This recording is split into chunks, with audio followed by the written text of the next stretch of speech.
something I can see turning out of that black hole, two luminous discs.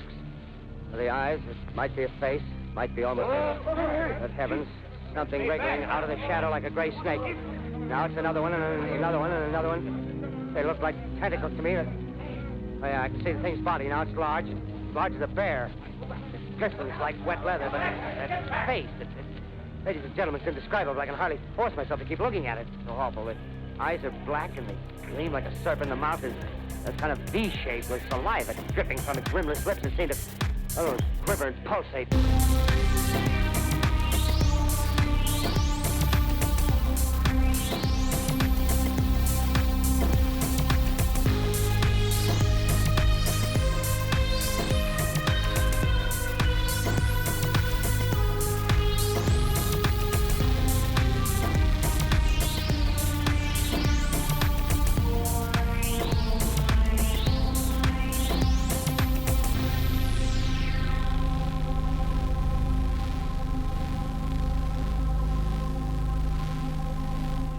Elevators hum in the background. A reception bell dings on the front desk. Band music swells from a previously empty and very dusty ballroom.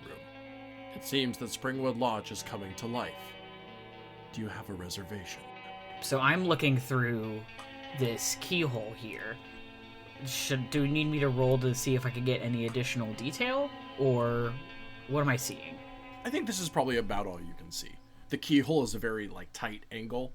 And I don't know if you've ever actually put your eye up to a keyhole in real life or whatever, but because it's not one of those fisheye lenses that you would see in a door looker thrower. Peepholes are when you look at a peephole through a hotel door or whatever, that's meant to give you kind of an expanded view. Yes. The keyhole, not the case. That's a very, very straightforward, narrow angle. So I'm going to say this is probably all you can see. But the room is definitely occupied, so you're going to have to find a different bathroom. So anyway, I don't think rolling's going to help you here. Yeah, now the question is, do we want to try and go through this door, or do we want to try and go through this side like we did before? I guess through the side, probably. Because we're going to need to get backstage. Was there a door that was closer to the stage? Yeah, so from the space that you're in right now, there are 3 doors that are all kind of funneling into the ballroom. Yes. They're all in a row. So yes, there is a door on this side that is closest to the stage. You would still be going out onto the, ground floor. There's no door that leads directly onto the stage. However, there is absolutely a shortest path from the hallway that you're in. I guess that's what we're going to want to do, and I guess we might just have to, we might have to do what we just did with the bellhop, which is, if we get noticed, just act like we're supposed to be there. If y'all are good at anything, it's... That is true. If we're good at anything, it's pretending to be places. It's letting people believe that we're allowed to be places that we're not. Love to be primarily. It's every single time I play this game and I look at our combined skill set and go, truly, we are a pair of charisma casters. It is very funny to watch you two alternate between, we made charisma-only characters, and, hey, we made charisma-only characters. Depending on how applicable it is. No, it's great. I love it. It's very, It just flips between, you fools, to, you fucking geniuses. Well, Now, granted, I don't think you're Port Authority Inspector. No. It's okay. Gonna get you through here. Ben, please excuse me. I'm obviously the sound guy. Amps were invented at the time period that this music seems to be from, right? Mm-hmm. This is a place that they basically invented sound systems. I'm here to do the sound system. Absolutely, that is August Springwood's claim to fame. Truly. I don't think we want to wait. We don't know sort of what, it seems like this is kind of a fucking Spirited Away, like the sun goes down and the spirits come out to do their thing. Which I love, don't get me wrong. So I don't know if we want to, it's like, I feel like our two options are try to sneak in there now and risk becoming embroiled in the ghost dance-off or whatever's going on in there, or go explore some other part of the hotel and wait until it's like, quiet or whatever, which is less fun, so we should definitely just bust in there. Whichever door is the one that's closest to the stage. Yeah, and I think that's the one we're next to. Yeah, it would have been the first one we stopped at. Yeah, I think Alistair kind of looks down at Saint. That's where he's, like, taking a knee. Because I'm assuming you're, like, kneeling to look through a door. Oh, yes. Sorry, No. It took me a second. I was like, I'm not that much shorter than you. No, it's Yes, where but you I am have kneeling. where you Yes, that have makes sense. taken a knee to put your eyeball up against a keyhole. To put my eye up to the... Yes. And it's just, it kind of, like, will, like, lean down, and it's like, that combination of playing along and brazening it out worked with the bellhop phenomenon. I think we should try the same thing if they react at all. We're here to check on the audio equipment. I think between the two of us, we'll probably be able to make it work. Yeah. Do you have any... Cool. Do you have any idea what might have triggered this? They weren't there before, and now they are. Do you think there was something... I mean, I turned on a couple of lights in the back, but I turned them off when I left. But that could have been... I mean, it could have been us moving around. Our presence activated something. It could have been because I turned on some things that, we were messing around back there. Like, there's any number of things. I am not surprised that there is now activity.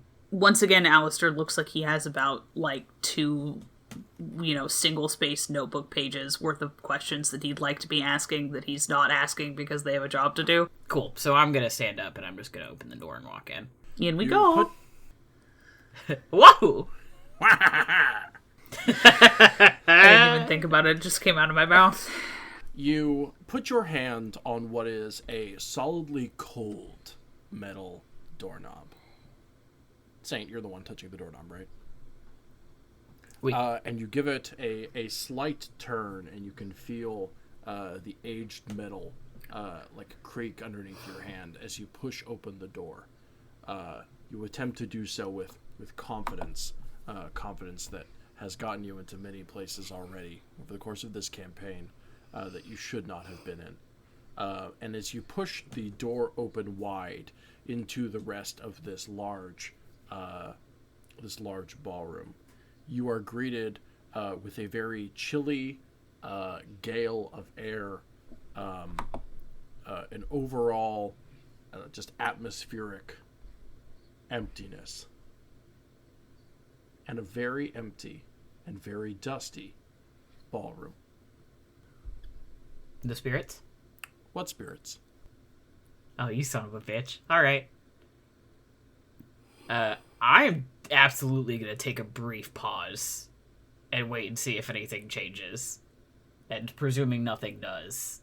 One of the ghosts reappears and says, "Just kidding, man, sorry." Haha, gotcha. Tee-hee-hee. No, yeah, so I'm assuming you nothing weren't changes. looking. Oh. No. So we Jump heard scares music. me. Did both of us hear the music? I believe so.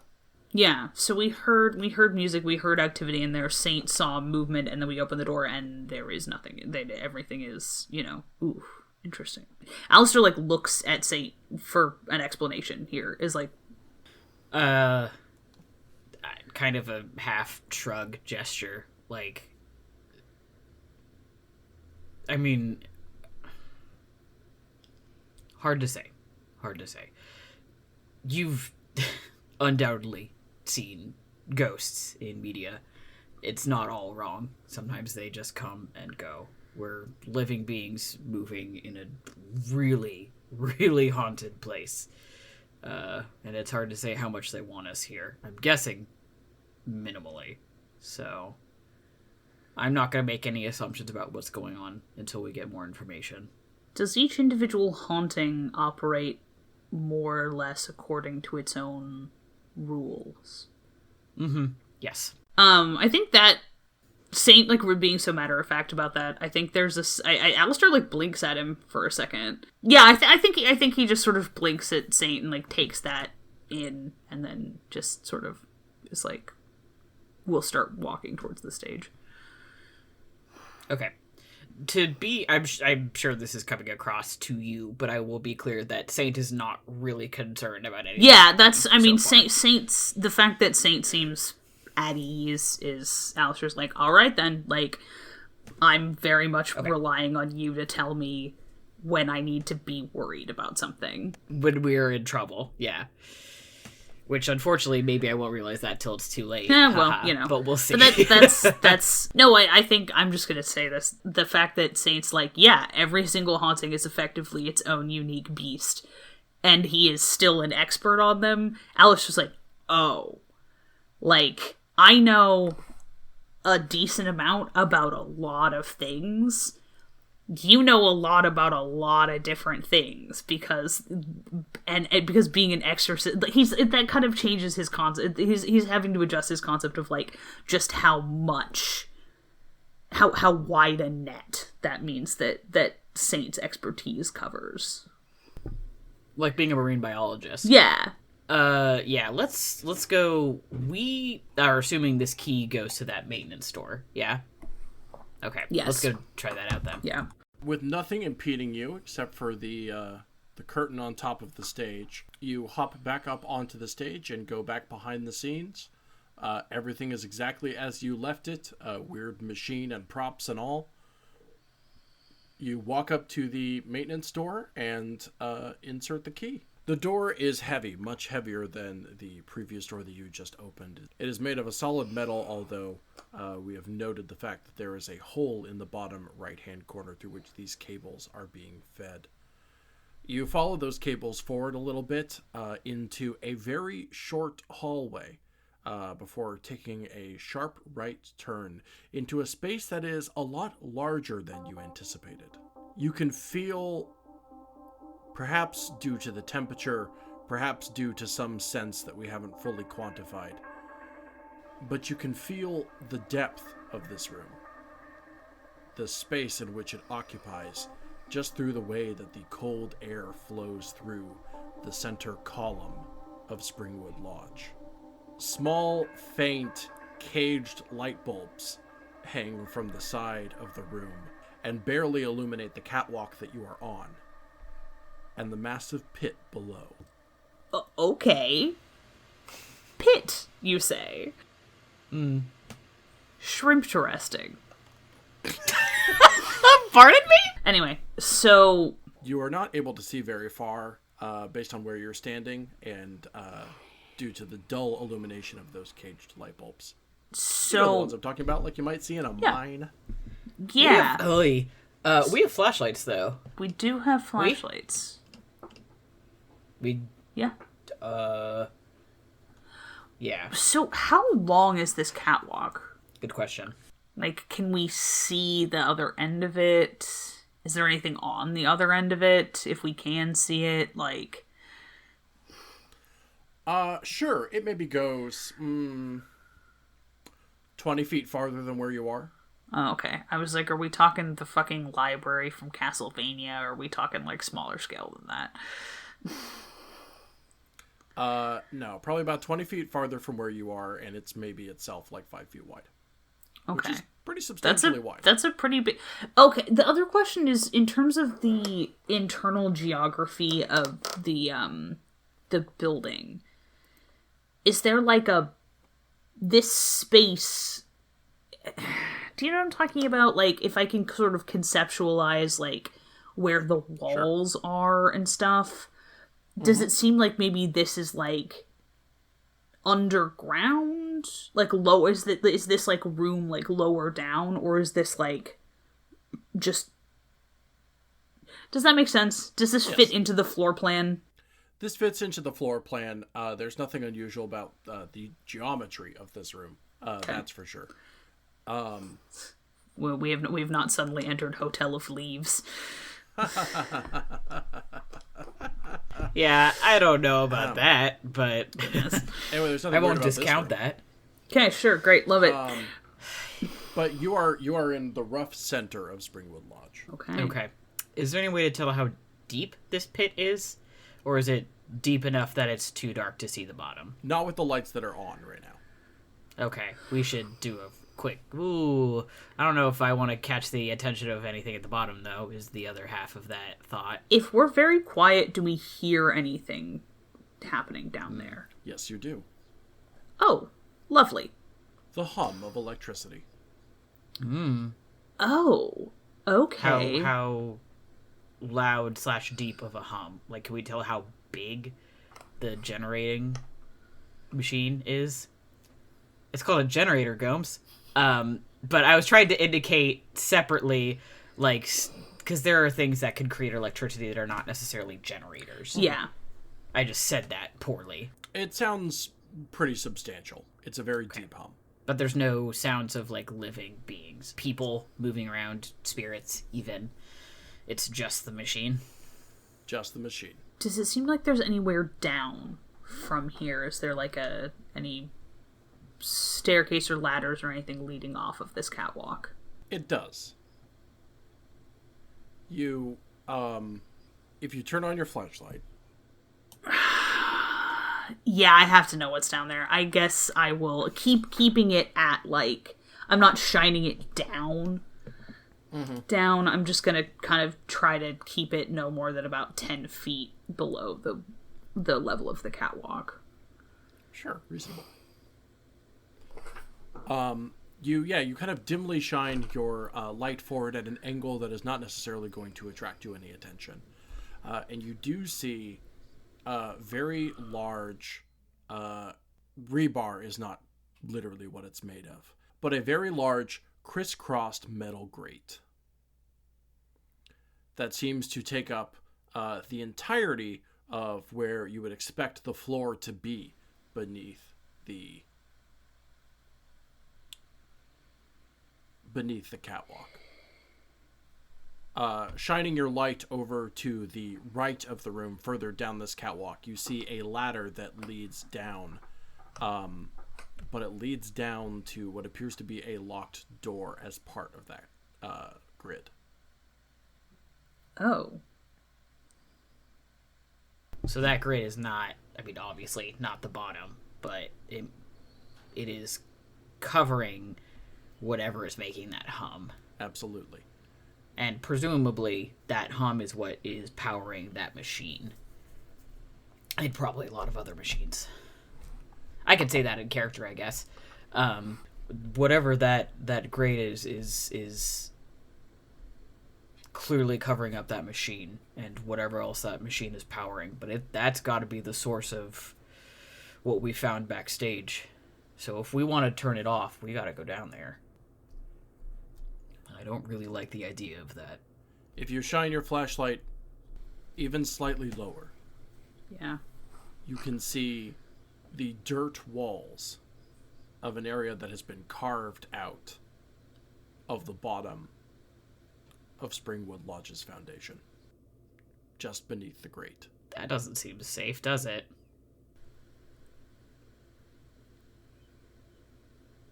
And we can't see what's in there? It's far too low. I think we're going to have to go. Well,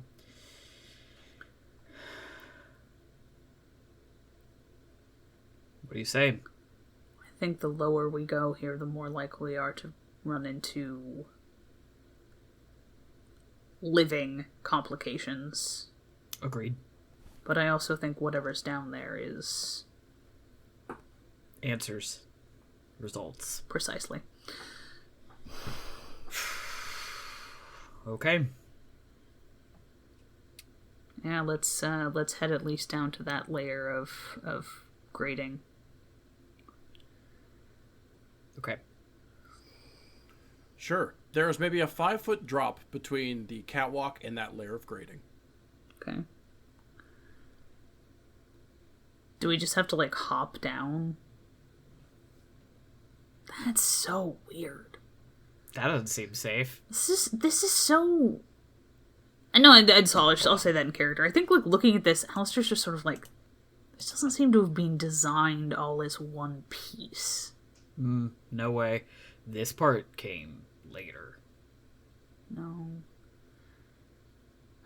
Or, alternatively, came first.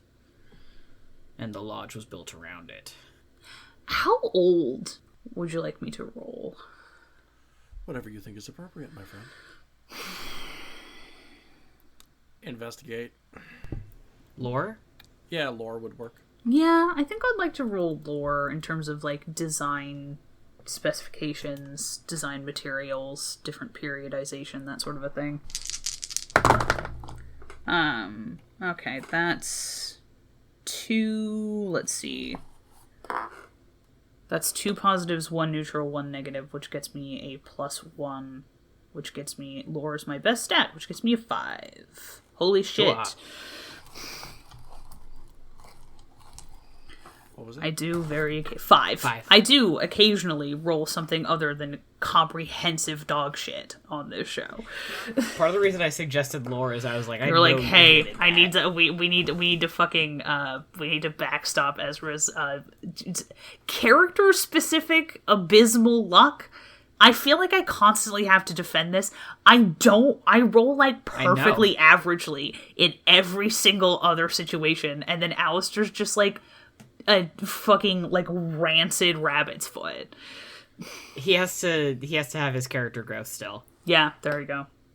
See, as he removes the stick from his ass, the luck will get better. He'll get better at rolling dice, yeah, for sure. So what are you looking for specifically? Surely not geological information. No, I think I'd like to...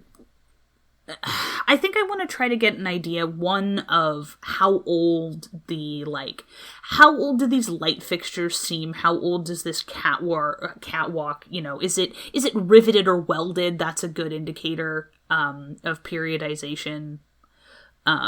Which would be welded. Welding is pretty much post World War II for the most part. That's or mid what yeah. I thought was the case.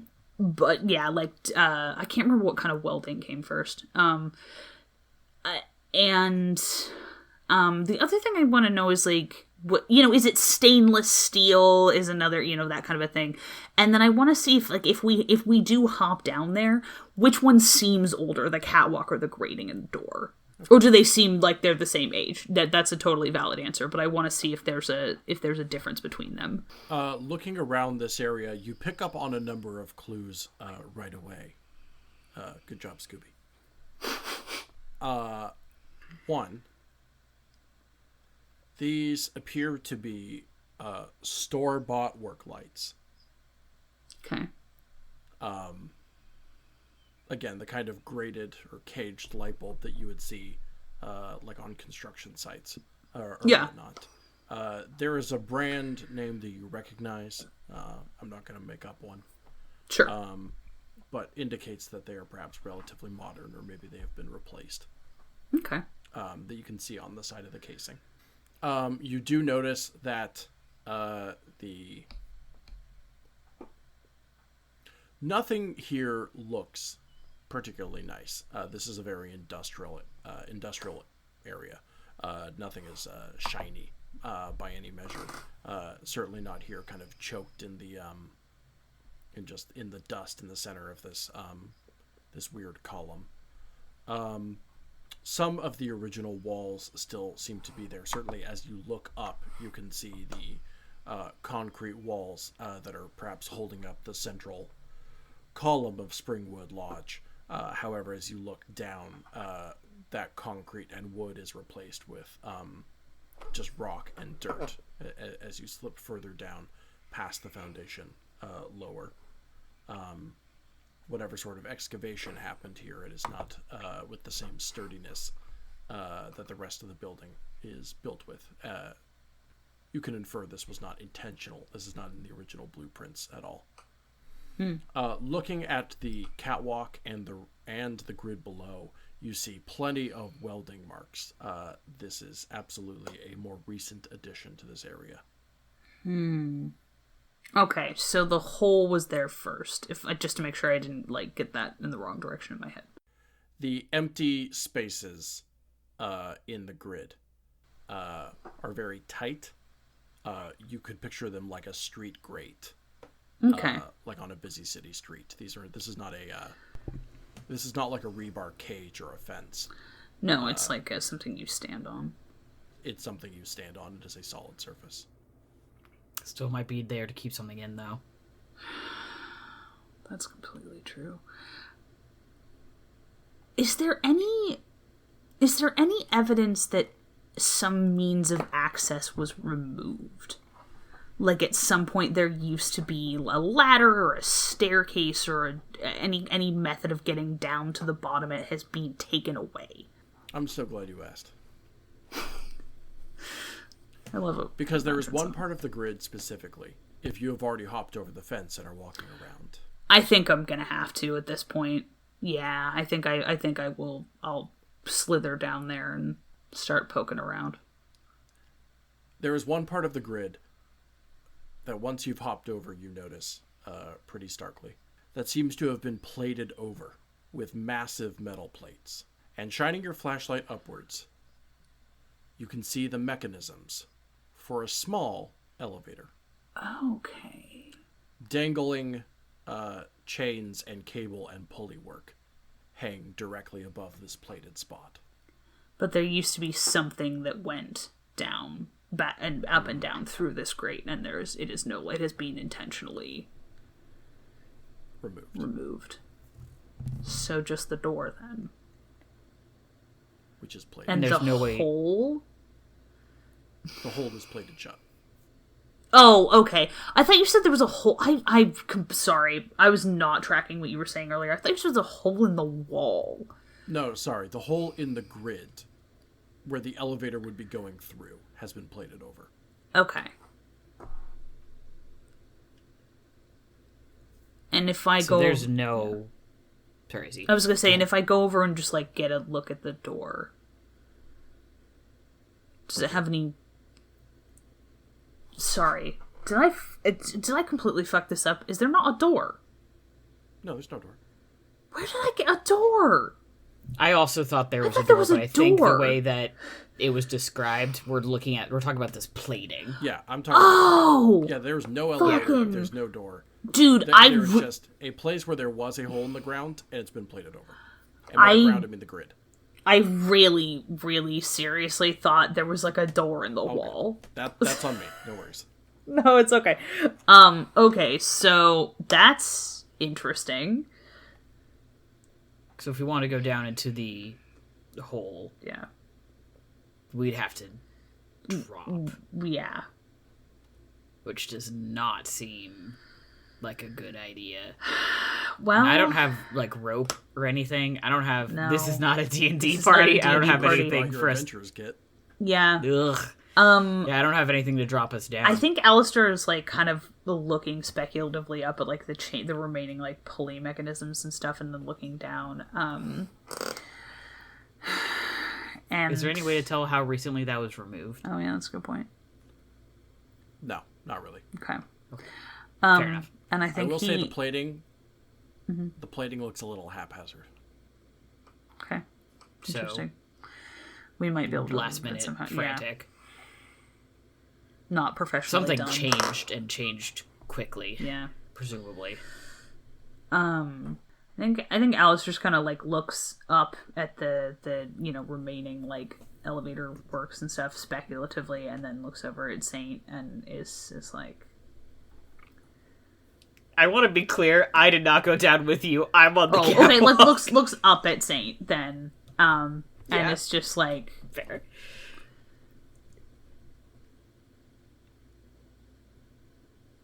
I mean, it might be an antique, but a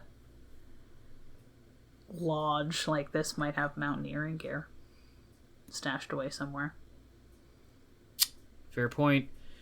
Or, I mean, they used to be a ski lodge. They've got to have something.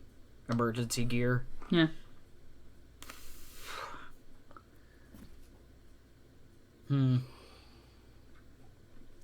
I'd like to get back up onto the catwalk. Yeah, I'll help him up. Sweet.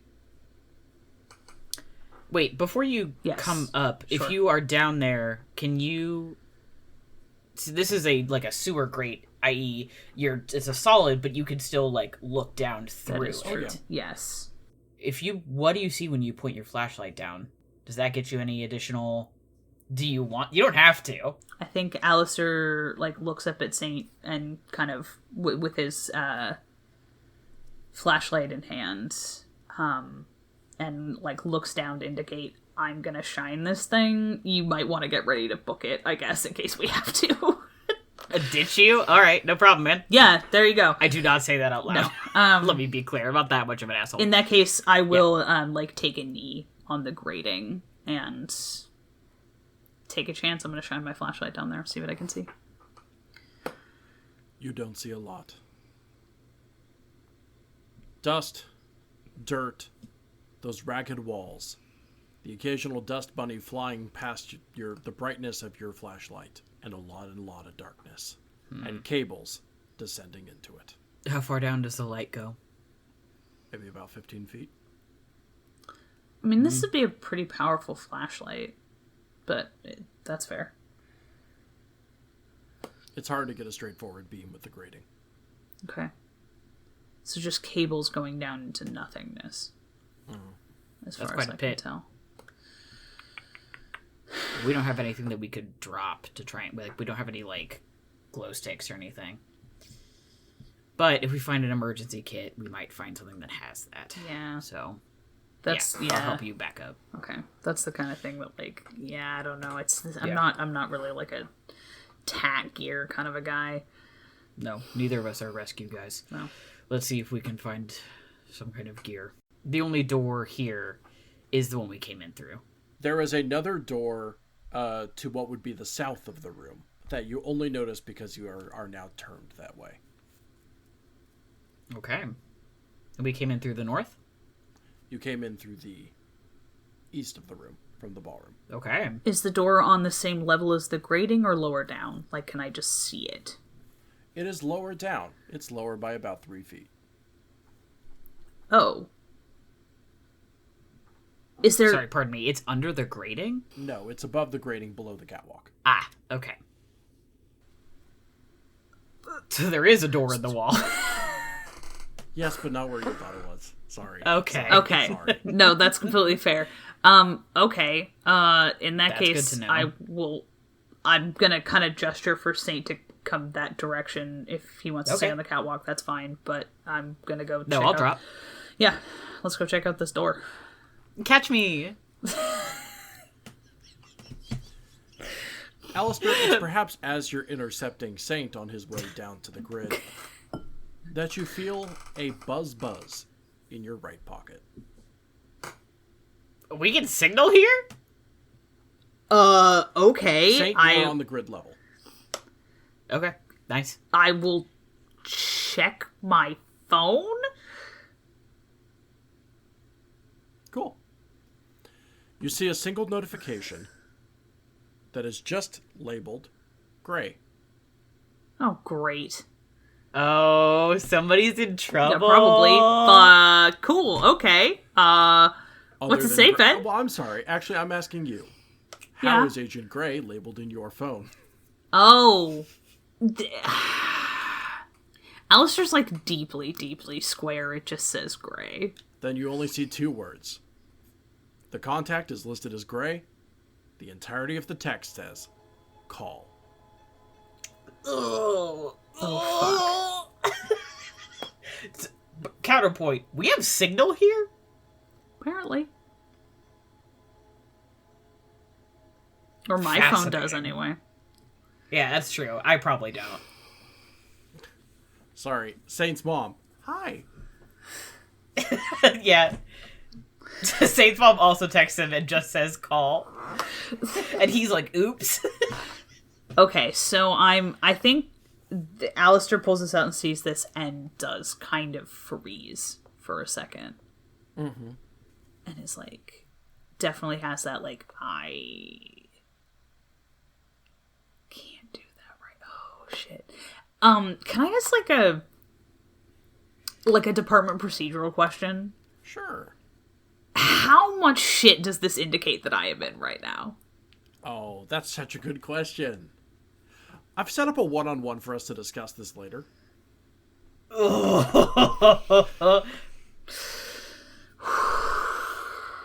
right, so All right. that bad, huh? Yeah, okay. Okay. Woof. That's... Secondary question. Sure. Is this the kind of thing where, like... How much am I reasonably expected to endanger myself in order to respond to this? In danger from whom? Just generally, like, if I were to get this kind of a text, like, what's the, like, you better make this calculation, and it better be, like, if you are not... Is this a, like, if you are not actively being shot at, respond to this right now, or is this a, like, how much wiggle room do I realistically have? I believe you... I have half an idea to think that the department would not normally interrupt you over the course of a mission unless it were urgent. I think you could interpret this as urgent. Yeah, okay.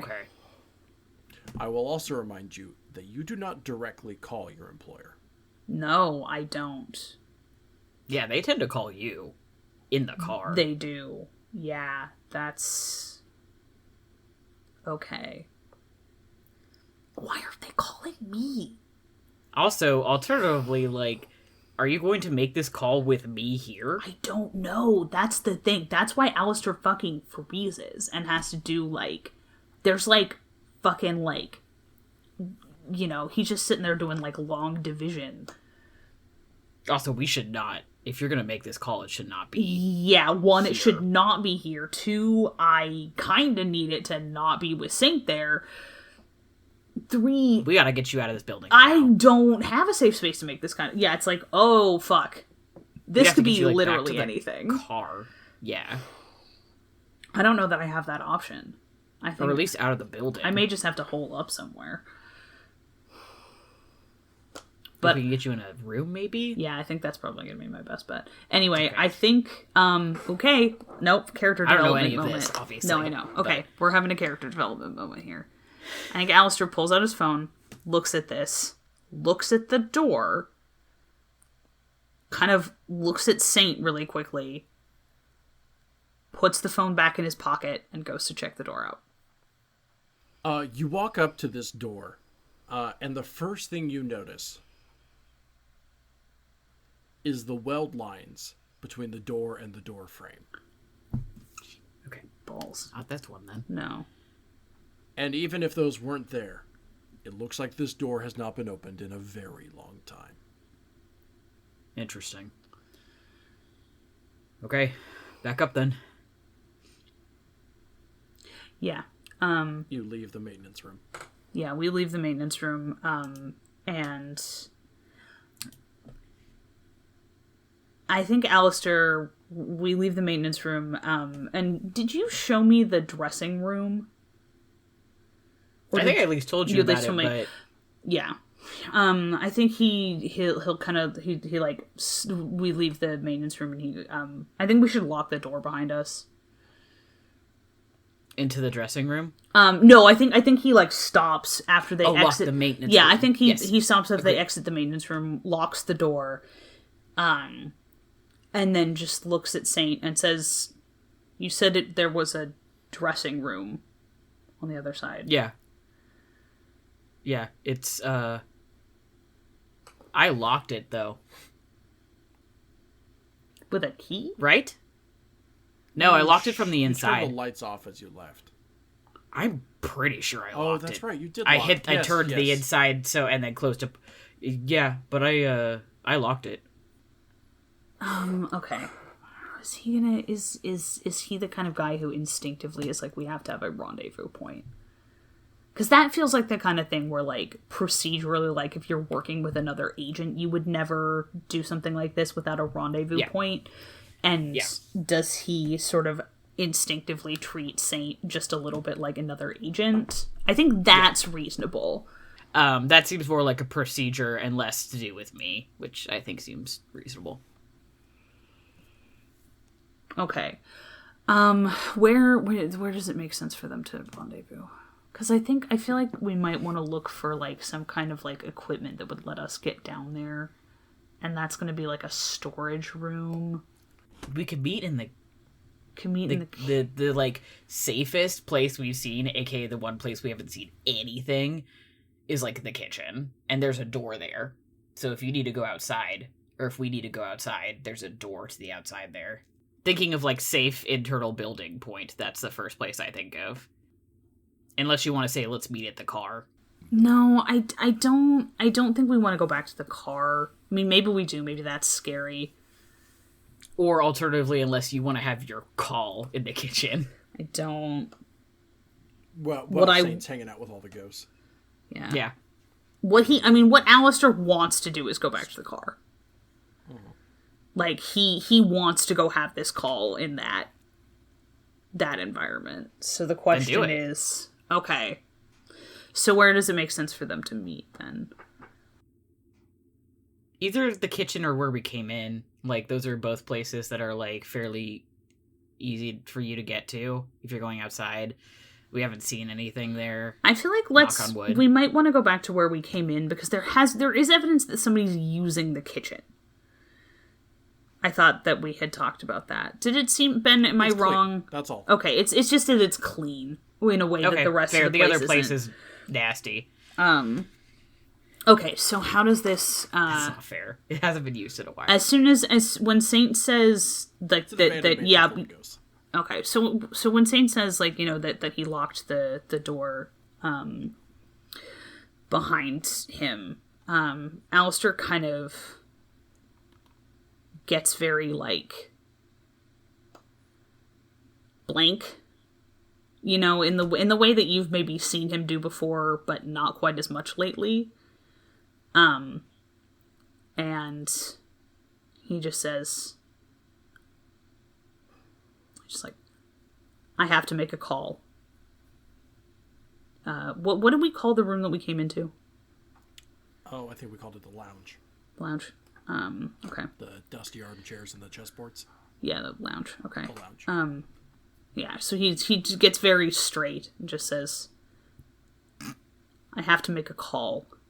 Lounge in 1 hour. You got it, boss. And you gonna be okay? He just nods. Okay. Very, like, sharply and is gonna book it. Oh, I was gonna say I've got my walkie-talkie, but he's gone. Yeah, I think he's just... Yeah, you can kind of tell. I mean, he's not, like... When Alistair's not pretending to be somebody else, I think he's quite easy to read. Yeah. And I think Saint can probably tell that something is up. Something's wrong. Yeah. And Alistair's gonna head back out the way they came, I guess. Mm-hmm. And head back to the van to make that call. In the dark, in the woods, in the snow. I'm gonna regret the shit out of this based on the face that Ben just made. Sorry you watched me unhinge my jaw like a python. Yeah, it's great. Through the dark and the snow. Alistair, you trudge back out into the occasionally foot-deep banks of snow that are outside. You can see plenty of fluttering flakes swarming down from the sky toward the ground, landing on top of your jacket and your body. It's not that thick of a blizzard. You can very clearly see the way you came. As abandoned as this place may seem, there are emergency lights, motion-activated lights maybe, on the outside of Springwood Lodge, in such a way that you have a clear path back toward your van.